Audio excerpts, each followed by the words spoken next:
Hello दोस्तों, नमस्कार। एक बार फिर से आप सभी का स्वागत है बैंकर्स अड्डा 24/7 पर वैभव श्रीवास्तव के साथ आपके अपने show the 10 minute current affair show में। जी हाँ दोस्तों, जैसा कि आपको पता होगा, कल से हम लोगों ने स्टार्ट किया है the 10 minute current affair show, जिसमें आपके 10 मिनट के जितनी भी हाईलाइट्स न्यूज़ हैं आज के, वो हम लोग आपको यहाँ पर आपको हेडलाइंस आपका कवर करने वाले हैं। तो आज ये स्टार्ट करते हैं और सबसे पहले न्यूज़ के ऊपर मूव करते हैं। और सबसे पहला न्यूज़ आपके सामने क्या है, वो आपके सामने रहा ये। दोस्तों, आज का न्यूज़ आपने बहुत सारे नाम सुने होंगे।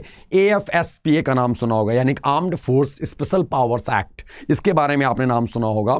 तो अभी न्यूज़ ये आ रही है कि मिनिस्ट्री ऑफ होम अफेयर्स ने एक्सटेंड कर दिया AFSPA, जिसको बोलते हैं AFSPA, कहाँ पर? नागालैंड और अरुणाचल प्रदेश में। और ये 6 महीने के लिए बढ़ा दिया गया है मिनिस्ट्री ऑफ होम अफेयर्स के अंडर में। दोस्तों, इसमें क्या होता है, इस एक्ट के अंतर्गत, यानी कि armed force special power act 1958 में, इसमें जो हमारे आर्म्ड फोर्सेज होते हैं उनको एक स्पेशल पावर मिलता है, जहाँ पर डिस्टर्बेंस एरिया जहाँ पर होता है उन जगहों पर। जैसे भी अगर हम बात करें एक एग्जाम्पल के तौर पर, अगर हम कह सकते हैं, अभी ऐसा हुआ नहीं है, बट हम कह सकते हैं कि जैसे कि मणिपुर में ऐसा कुछ हुआ, बवाल हुआ, आगजनी हुआ, तो वहां पर AFSPA एक्ट लग जाए, या फिर ऐसा चीज कहां जो डिस्टर्बेंस एरिया हो वहां पर, उसकी बात की जा रही है। हमारे सैन्य शक्ति को, यानी कि हमारे आर्म्ड फोर्सेस को क्या दिया जाता है, तो आपके स्पेशल पावर। तो अभी नागालैंड और अरुणाचल प्रदेश में क्या किया गया, मिनिस्ट्री ऑफ होम अफेयर्स ने इस टेन्योर को बढ़ा दिया।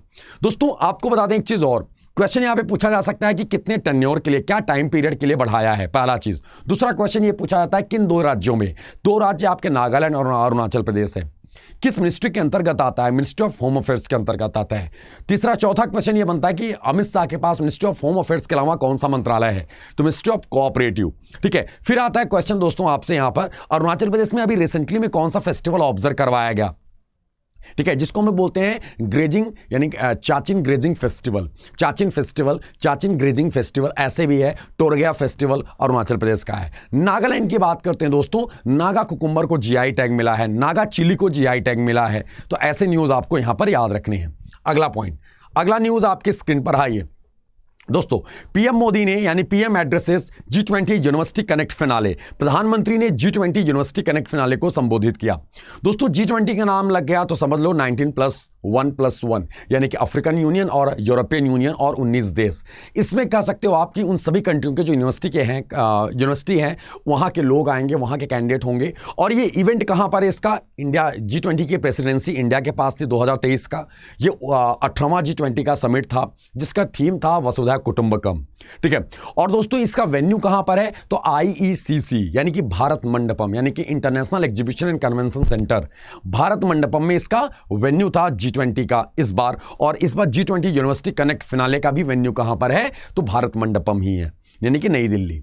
तो आपको यहां से क्वेश्चन बन सकता है, इंडिया में अभी इस बार G20 में 2023 में G20 में कौन सी कंट्री शामिल हुई है, जो कौन सी यूनियन शामिल हुआ है, तो आपको याद रखना it's African union. African union officially इसमें आया। अफ्रीकन यूनियन में 55 कंट्रियां हैं। 2001 में इसको नाम आया था और फाउंड हुआ था। 2002 में ये एग्जिस्ट हुआ, यानी कि हमारी इकोनॉमी, हमारी कह सकते हो कि नाम आया पहली बार कि अफ्रीकन यूनियन नाम की भी कोई बॉडी है। इसका हेडक्वार्टर है अदिस अबाबा, ये ध्यान रखना, यहां से क्वेश्चन पूछा जा सकता है। ठीक है, तो G20 यूनिवर्सिटी कनेक्ट फिनाले कहां पर आयोजित हुआ है, तो दोस्तों ये आयोजित हो रहा है आपका भारत मंडपम में। ठीक है, ये आपको बता दें, यहां पे इंडिया के साथ साथ अलग अलग कंट्रियों की यूनिवर्सिटी के लोग भी अवेलेबल होंगे। नेक्स्ट पॉइंट, अगले पॉइंट को बात करते हैं, और अगला पॉइंट आपकी स्क्रीन पर है। PM addresses programme making 20 year celebration of vibrant Gujarat global summit. दोस्तों, वाइब्रेंट गुजरात ग्लोबल समिट के 20वां सेलिब्रेशन ऑब्जर्व करवा रहे हैं पीएम मोदी ने, एक संबोधित किया, इस कार्यक्रम को संबोधित किया। अब बात आती है यहां पर सबसे बड़ी बात की, what is vibrant Gujarat. Vibrant Gujarat है क्या दरअसल दोस्तों, जो आपके न्यूज के, आपके एग्जाम के लिए, इनफैक्ट आपको कभी डिबेट हो या फिर आपको डिस्क्रिप्टिव हो, तो वाइब्रेंट गुजरात जैसा समिट आपको पता होना चाहिए। गाइस, वाइब्रेंट गुजरात एक ऐसा समिट है जो आपका इन्वेस्टमेंट, कह सकते हो इन्वेस्टर समिट है। अलग अलग बाहर से दूर दराज के इन्वेस्टर्स आते हैं, अलग अलग स्टेट्स के इन्वेस्टर्स होते हैं, वो वाइब्रेंट गुजरात समिट है। दोस्तों, आपको बता दें ये वाइब्रेंट गुजरात समिट कहां पर हो रहा है, तो गुजरात नाम से ही समझ में आ रहा है, गुजरात में हो रहा है। इसी की तर्ज पर कई कई बार आपने सुना होगा गिफ्ट सिटी का नाम। गुजरात की बात है तो गिफ्ट सिटी जरूर याद रखना है। आपसे क्वेश्चन आ सकता है what is the full form of gift city, gift का पूरा नाम क्या है, गिफ्ट सिटी में कौन कौन से बैंक है, इनमें से कौन सा बैंक का हेडक्वार्टर गिफ्ट सिटी में, या इनमें से कौन से बैंक गिफ्ट सिटी से संबंधित नहीं है। तीसरा क्वेश्चन ये आता है कि किस इंटरनेशनल ऑर्गेनाइजेशन या इंटरनेशनल इंस्टीट्यूशन की बॉडी या इंटरनेशनल फाइनेंशियल इंस्टीट्यूशन की body regional office gift city Gujarat में लगाया गया। गिफ्ट सिटी का पूरा नाम है Gujarat international finance tech city. अभी में एनडीबी न्यू डेवलपमेंट बैंक का रीजनल ऑफिस, पहला रीजनल ऑफिस लगाया गया गिफ्ट सिटी गुजरात में। दोस्तों आपको बताना चाहते हैं हम यहाँ पे कि अगर आपकी बात करें एनडीबी की बात आती है तो एनडीबी में आपके टोटल 9 कंट्रियां हैं। ब्रिक्स व्यू, तो ब्रिक्स व्यू में आपको याद रखना, ब्रिक्स में 5 कंट्रियां, Brazil, Russia, India, China, South Africa 5, और व्यू बी से बांग्लादेश, ई से इजिप्ट, यू से उरुग्वे एंड यू से यूएई 4। तो 5 और 4 9, टोटल 9 कंट्रियां इसके हैं, ये ध्यान रखना आप लोगों ने।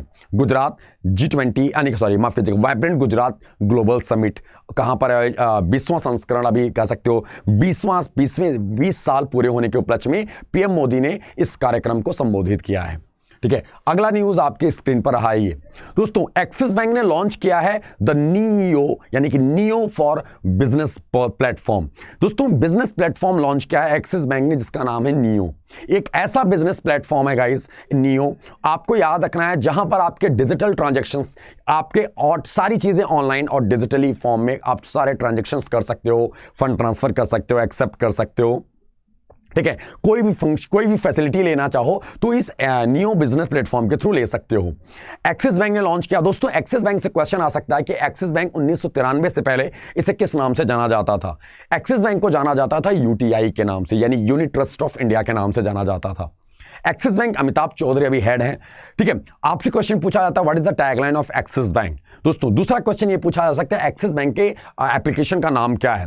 एक्सिस बैंक के एप्लीकेशन का नाम है लाइम ऐप। क्या नाम है? लाइम ऐप नाम है एक्सिस बैंक के एप्लीकेशन का। तो गाइज यहां पर यह भी याद रखना आप लोगों ने, ये आपका नियो बिजनेस प्लेटफॉर्म किसने लॉन्च किया? एक्सिस बैंक ने लॉन्च किया। इसके पहले किस नाम से जाना जाता था 1993 से पहले? तो unit trust of India. Next point, अगला पॉइंट आपके स्क्रीन पर है। दोस्तों Sanjeev Mantri will be MD and CEO of ICICI Lombard. Where is the headquarter of ICICI Lombard? तो आईसीआईसीआई लोम्बार्ड का हेडक्वार्टर है दोस्तों मुंबई में। आईसीआई हमने आपसे कई दफा डिस्कस किया था, जब हम लोग एलआईसी भी पढ़ रहे थे तब भी पढ़ा था, एलआईसी एडीओ डबल दोनों के टाइम पर हम लोगों ने इंश्योरेंस कवर किया था। और इंश्योरेंस में पढ़ा था 2 टाइप के इंश्योरेंस होते हैं, एक होता है लाइफ इंश्योरेंस और एक होता है नॉन लाइफ, यानी कि जिसको हम लोग जनरल इंश्योरेंस के नाम से जानते हैं। लाइफ इंश्योरेंस में आपके अलग बॉडी है जो हमको कवर करता है, नॉन लाइफ जो निर्जीव चीजें हैं उनको कवर करता है, जिसको हम लोग जनरल इंश्योरेंस भी कहते हैं। दोस्तों आईसीआईसीआई लोम्बार्ड एक जनरल इंश्योरेंस है। आईसीआईसीआई से आपको या नॉर्मली याद करें, यहां की बात कर रहे हैं आईसीआईसीआई लोम्बार्ड की। ठीक है, तो नॉर्मली अभी आपके तो दोनों जगह पे कवर करता है ये तो। ठीक है, तो आपका यहां पर संजीव मंत्री, इनको क्या बनाया गया? एमडी और सीईओ के तौर पर अपॉइंट किया गया संजीव मंत्री साहब को। किसके? ICICI Lombard. तो आईसीआईसीआई लोम्बार्ड का हेडक्वार्टर कहां पर है? ये किसकी सब्सिडरी बॉडी है? आईसीआईसीआई की सब्सिडरी बॉडी है, इसका हेडक्वार्टर मुंबई में है।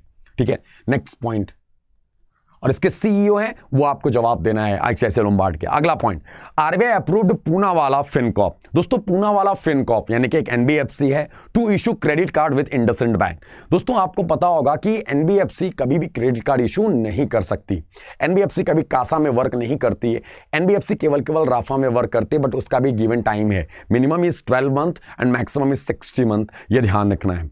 पूनावाला फिनकॉर्प को अभी इसने इंडसइंड बैंक के साथ टाई अप किया है क्रेडिट कार्ड इशू करने के लिए, क्योंकि एनबीएफसी जब कासा में वर्क नहीं करती तो डेबिट कार्ड भी इशू नहीं कर सकती, ना तो क्रेडिट कार्ड इशू कर सकती है।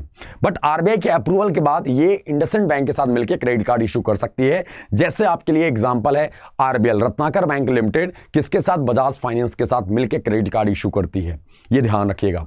अब बात आती है इंडसइंड बैंक का हेडक्वार्टर, इसका हेडक्वार्टर पुणे महाराष्ट्र में है।